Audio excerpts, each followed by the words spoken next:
What if the love of your life harbored a secret that could shatter your world? A secret so devastating it would make you question everything you believed about them and yourself. This is the story of Lisa. She's the kind of woman you'd admire, intelligent, successful, and full of life. A black woman from Atlanta, Georgia, who worked her way up to become a marketing executive in one of the city's most prestigious firms. When she met David, a charming and seemingly open-minded man, she believed she'd found her happily ever after. David was attentive, charismatic, and everything Lisa thought she needed in a partner. But love isn't always what it seems.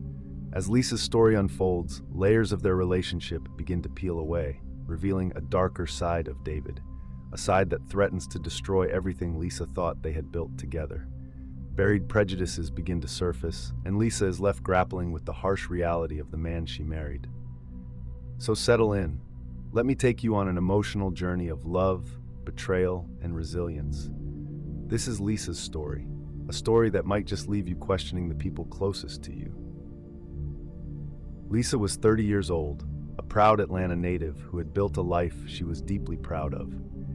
Raised by parents who believed in the power of education and equality, Lisa grew up with strong values and a drive to make a difference. She worked tirelessly to climb the corporate ladder, and her role as a marketing executive was proof of her dedication. She was known for her kindness, her razor-sharp intellect, and her ability to light up any room she walked into. Outside of work, Lisa loved volunteering at local youth programs, attending jazz festivals, and hosting brunches with her close-knit group of friends. But there was one thing missing from Lisa's otherwise fulfilling life: a partner to share it with. She'd had her fair share of failed relationships, but she always believed that the right person was out there, waiting to cross her path. David entered Lisa's life when she least expected it. He was 35, a successful real estate developer with a reputation for turning struggling neighborhoods into thriving communities. Born and raised in the conservative South, David had a charm that was hard to ignore. He was polite, well-spoken, and seemed genuinely captivated by Lisa from the moment they met. David's upbringing couldn't have been more different from Lisa's. His family had deep Southern roots, and their values often leaned toward the traditional. But David seemed progressive, at least on the surface. He avoided discussing politics or racial issues, but Lisa didn't think much of it at the time. After all, not everyone was as vocal about those topics as she was. And besides, David was attentive in ways Lisa had never experienced before, always opening doors for her, surprising her with thoughtful gestures, and listening intently when she spoke about her passions. They met at a charity gala in Atlanta. Lisa was there on behalf of her company, mingling with donors and exchanging business cards, when she noticed David standing by the bar. He was dressed in a tailored navy suit, holding a glass of scotch and wearing an easy smile that made him seem approachable. Their eyes met, and David wasted no time walking over to introduce himself. "Hi, I'm David," he said, his southern drawl subtle but noticeable. "I couldn't help but notice you from across the room. Are you always this confident, or is it just the lighting in here?" Lisa laughed, impressed by his boldness. They struck up a conversation, discovering a shared love for art and architecture. By the end of the night, David had asked for her number, and Lisa couldn't help but feel a spark. Over the next few months, their relationship blossomed. David took Lisa on thoughtful dates, from wine tastings to private tours of historic landmarks. He seemed genuinely interested in her life and supportive of her dreams. Lisa introduced him to her friends, who were initially skeptical but warmed up to him after seeing how happy he made her. David's gestures of affection were grand yet personal. On Lisa's birthday, he surprised her with a custom painting of her favorite jazz club. On lazy Sunday mornings, he would make her pancakes from scratch, insisting they spend the day in their pajamas. Lisa had never felt so seen, so cherished. Even their families seemed to approve. Lisa's parents welcomed David with open arms, though her mother did notice that he skirted around discussions about race. Some people just aren't comfortable with those conversations, Lisa reasoned. But that doesn't mean he's not supportive. David's family was polite but reserved. During a dinner at their sprawling southern estate, Lisa felt a subtle tension in the air. There were questions about her career, her upbringing, and her ambitious nature. Still, David defended her, insisting that she was the most incredible woman he'd ever met.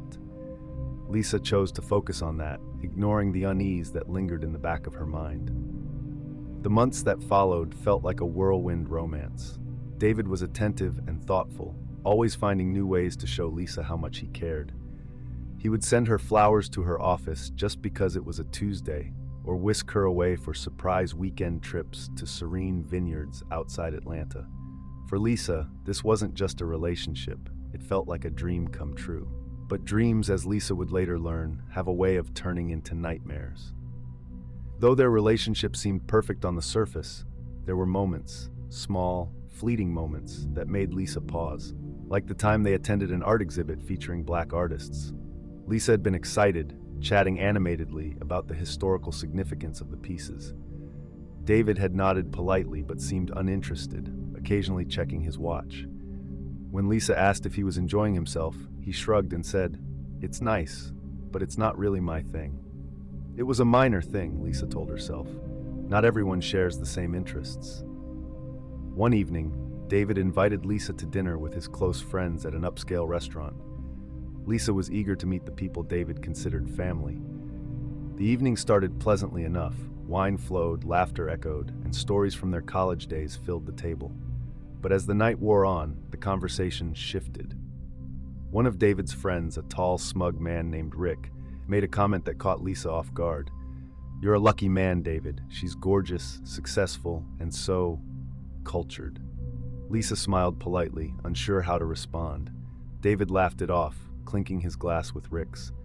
Lisa told herself Rick probably didn't mean it in a bad way. But later, in the car ride home, when she brought it up, David brushed it aside. "Rick's an idiot," he said, chuckling.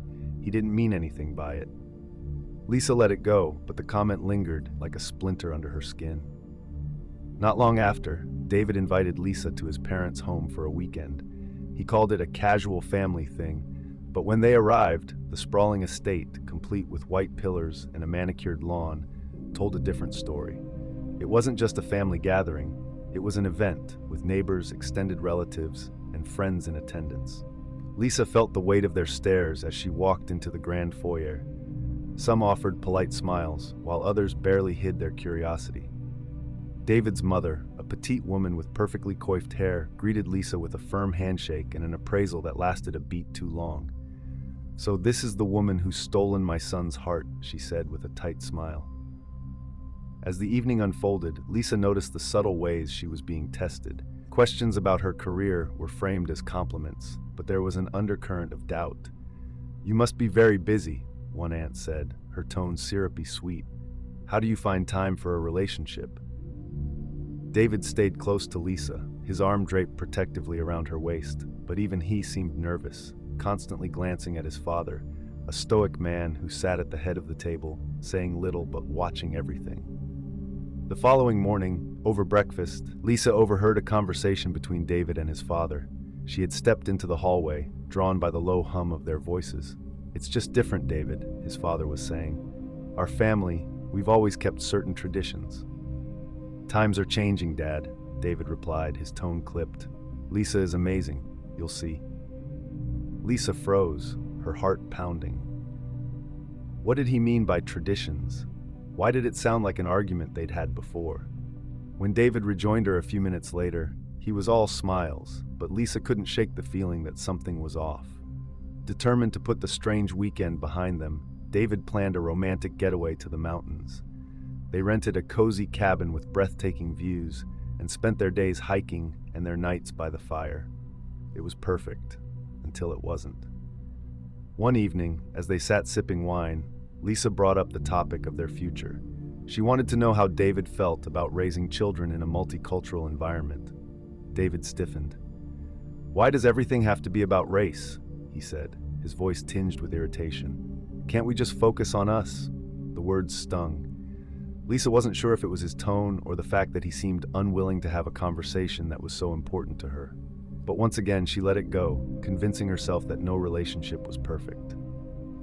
Back in Atlanta, Lisa's best friend Mia wasn't as quick to dismiss the red flags. Over coffee one afternoon, Mia brought up her concerns. I'm happy for you, Lisa, but doesn't it bother you that David avoids talking about race? It's like he's ignoring a huge part of who you are. Lisa sighed. Not everything has to be about race, Mia. David loves me for me. Isn't that what matters? It does, Mia said carefully. But love isn't blind, Lisa. It's supposed to see all of you. The conversation stayed with Lisa, even as she defended David. Deep down, she couldn't shake the feeling that Mia might be right. As their relationship deepened, Lisa stumbled upon something that made her question everything. While cleaning out David's office one weekend, she found an old college yearbook. Curious, she flipped through the pages, smiling at pictures of a younger David. But then she stopped cold. Her heart raced as she stared at a photo of David standing with a group of men in front of a banner. The words on the banner made her stomach drop. They weren't just words, they were a symbol of hate. Lisa closed the yearbook, her hands trembling. "What is this?" she whispered, though no one was there to answer. The day David proposed was one Lisa would never forget, or so she thought at the time. It had all the trappings of a perfect romantic getaway. A secluded cabin nestled in the heart of the Blue Ridge Mountains, crisp autumn air that carried the scent of pine, and breathtaking views of the rolling hills drenched in shades of amber and gold. The weekend had started beautifully. David had planned every detail meticulously, from the cozy cabin decorated with fairy lights to the gourmet picnic basket packed with her favorite wine and charcuterie. They spent their mornings hiking scenic trails, their afternoons soaking in the warmth of the sun, and their evenings curled up by the fire, talking about their dreams and future.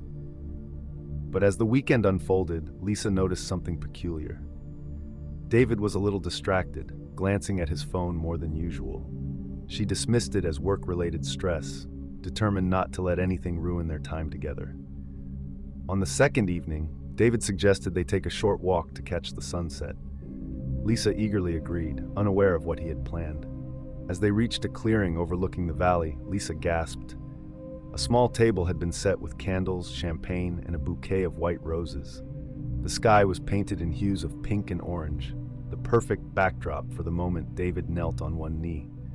"Lisa," he began, his voice steady but his hands trembling slightly. "You are the most incredible woman I've ever met. You've shown me what love truly means, and I can't imagine my life without you. Will you marry me?" Tears welled up in Lisa's eyes as she nodded emphatically, her voice catching in her throat.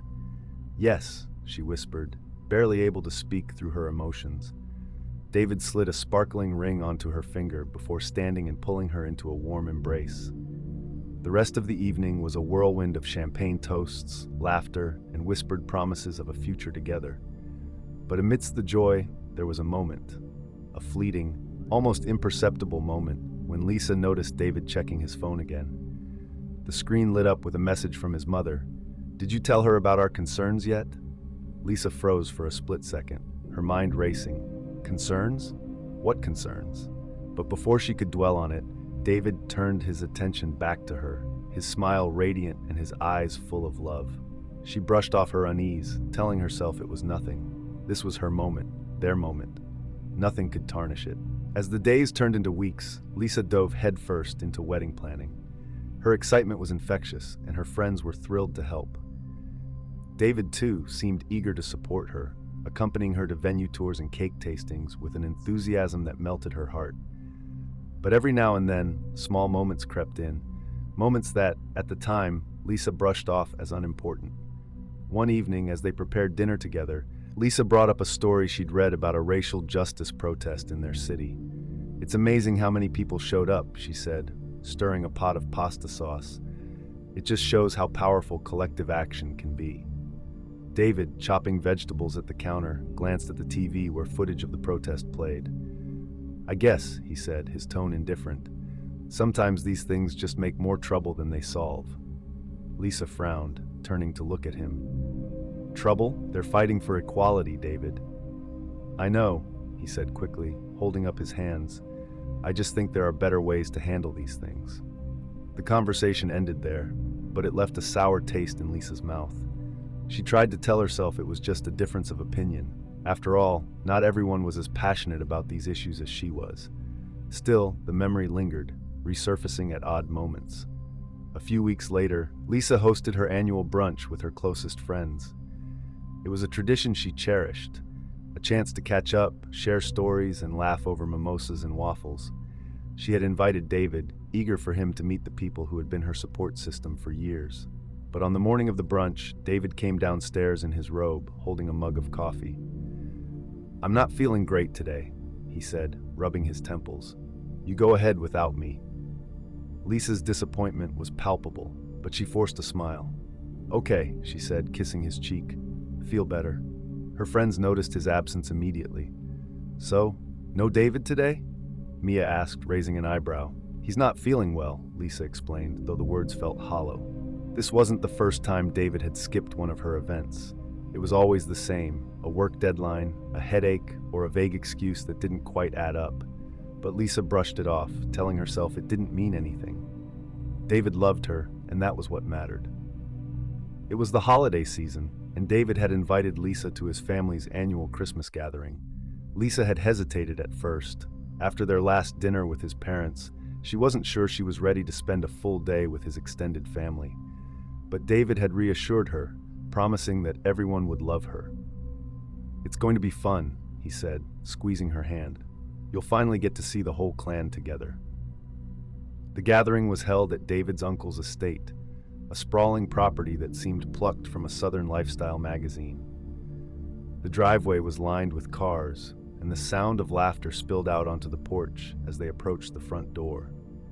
David held Lisa's hand tightly as they entered, guiding her through the crowd of unfamiliar faces. She was greeted with polite smiles and warm handshakes, but there was an undercurrent of something else, something she couldn't quite place. The first few hours passed uneventfully. Lisa found herself chatting with a few of David's cousins, who seemed genuinely interested in her work and her life in Atlanta. She began to relax, thinking maybe she'd been overthinking things. But then dinner was served, and everything changed. Seated around a long dining table, the conversation turned to politics, a topic Lisa had learned to tread lightly around with David's family. It started innocuously enough, with discussions about the economy and local news. But then David's uncle, a balding man with a booming voice, said something that made Lisa's stomach churn. "You know what the real problem is?" he said, pointing his fork at no one in particular. "This country is bending over backward for people who don't even belong here. It's ruining everything." The table fell silent for a moment, and Lisa felt her chest tighten. She glanced at David, expecting him to say something, to defend her, to challenge his uncle's words. But instead, David laughed, a quick, awkward chuckle, as if he didn't want to make waves. "Uncle Tom, you always know how to stir the pot," he said lightly, taking a sip of his wine. Lisa froze, her appetite vanishing. She looked around the table, but no one else seemed bothered. They carried on as if nothing had happened, as if the words hadn't hung in the air like a dark cloud. Lisa felt her face flush with a mix of anger and embarrassment. She wanted to speak up, to say something, but the words caught in her throat. And David hadn't even flinched. That moment stayed with her for the rest of the night. Even as David tried to include her in conversations and introduce her to more relatives, Lisa couldn't shake the feeling of isolation. She plastered on a smile, nodded politely, and counted the minutes until they could leave. Back at their apartment, Lisa sat on the couch, staring at the engagement ring on her finger. David had gone to bed, oblivious to the storm brewing inside her. She replayed the evening in her mind, each detail sharpening her sense of betrayal. His laugh, his refusal to address what his uncle had said, the way he had looked at her afterward, as if expecting her to simply brush it off. It wasn't just tonight, she realized. There had been other moments, smaller, quieter moments that she'd ignored. Like the time David had dismissed her concerns about a colleague's microaggression at work, saying, "You're probably reading too much into it." Or the way he never seemed interested in learning about her culture, despite her efforts to share it with him. He had come to one family barbecue, stayed for an hour, and then left, saying he felt out of place. Lisa had excused it at the time, thinking he just needed time to adjust. But now, those moments felt like pieces of a larger puzzle. Lisa's mind wandered to her parents. Her mother had always been so warm and welcoming toward David, treating him like one of their own. And yet, her mother had pulled her aside once, early in their relationship, and said, "Just make sure he sees all of you, Lisa, not just the parts that are convenient." At the time, Lisa had brushed it off, thinking her mother was being overly cautious. Now, she wasn't so sure. She glanced at the clock. It was past midnight, but sleep felt impossible. Instead, she got up, grabbed her journal, and began to write. The words flowed out of her fears, her doubts, her anger. By the time she closed the journal, the pages were filled, but her heart felt heavier than ever. As Lisa sat staring out the window, her thoughts racing, she had no idea that this was just the beginning. The worst was yet to come. Buried secrets and unspoken truths would soon rise to the surface, forcing Lisa to confront the reality of the man she had promised to marry. Lisa's experience wasn't unique. It was a painful reminder of how covert racism could seep into even the most intimate relationships. David wasn't overtly hateful, but his indifference, the way he dismissed her experiences and avoided uncomfortable conversations, was its own kind of harm. It was the kind of racism that was harder to name, harder to confront, but just as damaging. Lisa began to see how these microaggressions had taken a toll on her. They had chipped away at her sense of self, making her question her own perceptions and her worth. She realized how much effort she had put into making David comfortable, even at the expense of her own feelings. And now, faced with his family's blatant prejudice, she was beginning to see the cracks in the foundation of their relationship. This wasn't just about Lisa and David. It was about identity, about the struggle to be seen and valued for all that you are. It was about the courage to confront uncomfortable truths, even when it meant risking the relationships you hold dear. Lisa's story was a reflection of the larger conversation about race, love, and what it means to truly accept someone. Hey there, if you're enjoying this story so far, why not take a moment to show some love? Don't forget to give this video a like, share it with someone who might find it interesting, and hit that subscribe button to stay tuned for more captivating stories like this one. Your support means the world to us and helps us keep bringing you these thought-provoking tales. Now, let's get back to Lisa's journey. It's about to get even more intense. Lisa had always trusted David, but trust has a way of crumbling when the foundation it rests upon begins to crack. It started on an ordinary Saturday morning. David was out running errands, and Lisa was tidying up the apartment. While dusting his desk, her eyes landed on his laptop, which had been left open. She knew better than to invade his privacy, but something about the open tabs caught her attention. Her name was mentioned in one of the chat previews. Curiosity gave way to unease. Her fingers hesitated over the touchpad before she clicked the tab. What she saw made her stomach turn. The page wasn't just a casual forum. It was a private group filled with hateful rhetoric. Posts about preserving traditions and cultural purity filled the screen. Her heart pounded as she scrolled further. It wasn't just that David was part of this group, he was active. She found comments he'd written, statements about how certain dynamics in relationships were doomed to fail. And then, the final blow. A post where he'd shared a picture of them at a family gathering with the caption, "Some things are harder to fix than others." Lisa's breath hitched. Her hands trembled as she closed the laptop. The room felt colder, smaller, as if the walls were closing in on her. How had she missed this? How had she allowed herself to fall in love with someone capable of such hate? When David returned home, Lisa was waiting for him. She sat at the kitchen table, the laptop closed but within reach. Her engagement ring sparkled under the harsh light, mocking her. David entered with his usual cheer, holding a bag of groceries. "Hey, babe," he said, setting the bag down. But when he looked at her face, his smile faded. "What's wrong?" Lisa didn't answer immediately. Instead, she gestured to the laptop. "I found something," she said, her voice steady but strained. "Something you didn't want me to see." David's eyes darted to the laptop, and she saw the exact moment he realized what she meant. His face fell, his usual confidence replaced by something she'd never seen before: fear. "Lisa, I can explain," he began, but she cut him off. "Explain," she said, her voice rising. "Explain what, David? That you've been lying to me? That you've been pretending to love me while secretly degrading me online?" She stood, her anger boiling over. "How could you?" David ran a hand through his hair, his own voice rising. "It's not what you think," he shouted. "I joined that group years ago before I even met you. I don't even believe half of what's posted there anymore." "Half?" Lisa said, her voice dripping with disbelief. "Half is too much, David. And even if you don't believe it now, you still stayed. You still participated. You still laughed at those disgusting jokes." She pointed to the laptop. "You posted about me, David. About us. How do you explain that?" David's defenses crumbled. He slumped into a chair, burying his face in his hands. "I don't know," he muttered. "I didn't mean for it to get this far. I was just trying to fit in. It's what I grew up with.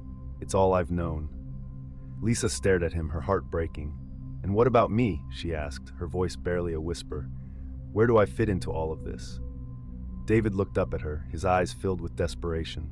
"I love you, Lisa. I swear I do. Please, don't let this ruin everything we've built." But Lisa shook her head, tears streaming down her face. "What we've built," she echoed.